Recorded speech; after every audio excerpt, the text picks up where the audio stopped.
Okay, hi everybody, hope you're doing well.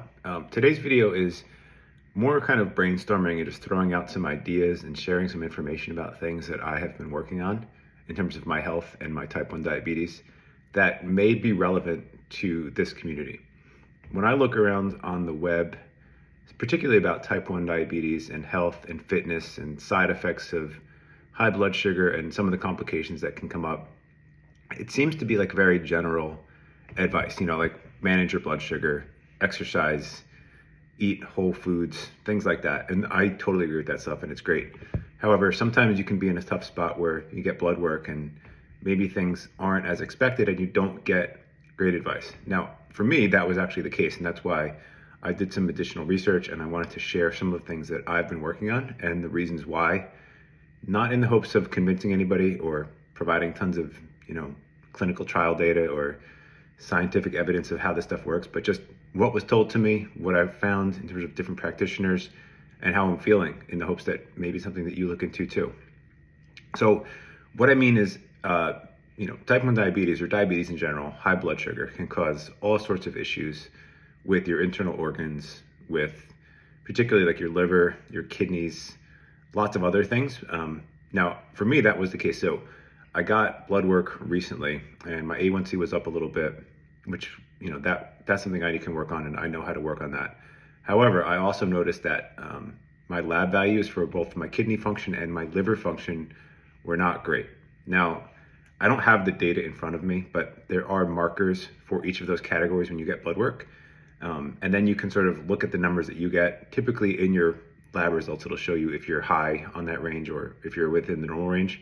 What I like to do is then look at that value or the meaning behind that value and Google it and find out what it means to have ranges either above or below norm in those different areas. So for me, what I ultimately found out was that, my kidney function wasn't great. It wasn't in dangerous level yet, but it was higher than it should be, some of the values. And the same went for my liver. Now, when I talked to my doctor and I looked into this, they kind of said, don't worry about it yet, but keep monitoring it. They also sort of admitted that a lot of these things can be directly related to damage from blood sugar. So, the recommendation is typically like to increase the dose of a statin, which can lower cholesterol, which can then help all of this other stuff and kind of avoid certain foods and really just closely monitor so you don't get a ton of specific advice from your doctor. So what I did is I kind of looked into some of these lab values and how they could be adjusted and who could help you adjust them.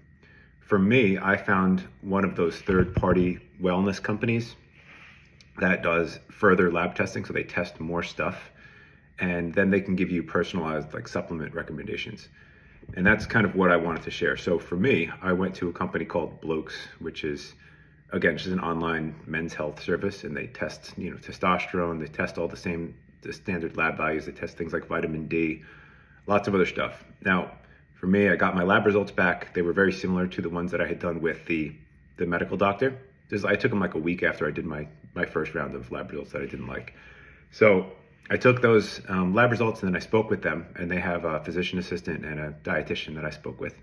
And we kind of talked about the kidney values and the liver values in particular. So they know that I have type 1. They know that we want to be mindful of anything that I take. Now, in my case, I went on basically 4 different supplements.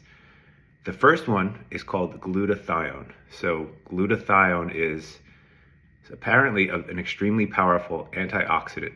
It can be taken in pill form. It can be taken in like injection form. I take the injection form. So they sent me glutathione. Now what glutathione does is, again, I'm going to butcher this, but it's essentially like the master antioxidant. And so it helps get rid of free radicals and flush out a lot of your internal organs from waste products. It was interesting because I almost immediately started feeling really, really good after my first injection of glutathione. Maybe that's placebo. Maybe it's also the other supplements that I've taken, which I'll get to in a second. But it was kind of funny. I actually started like peeing like a very strange color. Like it was almost like dark orange. And it sort of cleared up almost right away. And with that, I kind of had this fog lift off of me and I felt more energy and I just felt amazing. I've done a lot of reading and a lot of like anecdotal watching of YouTube videos on glutathione, and it's been amazing to see how positive all of the reviews and feedback about that are. So that's the first thing I've been taking, and this has been about a month that I've been taking it, and I feel phenomenal. The other two supplements that I've been taking are called NAC. I don't have even the abbreviation for it, and ALA, which is alpha lipoic acid. Now, again, I don't know a ton of details about both of these offhand, but I do know that, again, they're supposed to support kidney and liver function and essentially supplement the glutathione as like an antioxidant.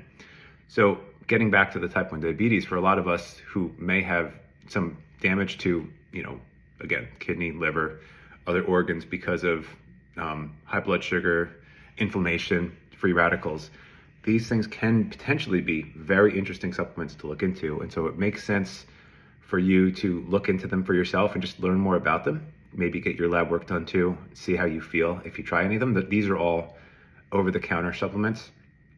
The other thing that they had me do was take more vitamin C, or vitamin D. So I'm on 10,000 IUs of vitamin D simply because my lab values there were lower than expected. And so I've been taking just a supplement with a little bit higher concentration and taking a few pills of the vitamin D for several weeks. So ultimately, what I've seen with these minor changes is I have far more energy.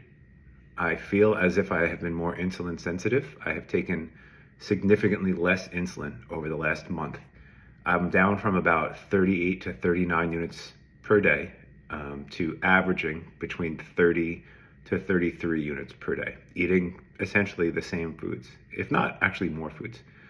I've also felt myself get stronger. My body fat has decreased.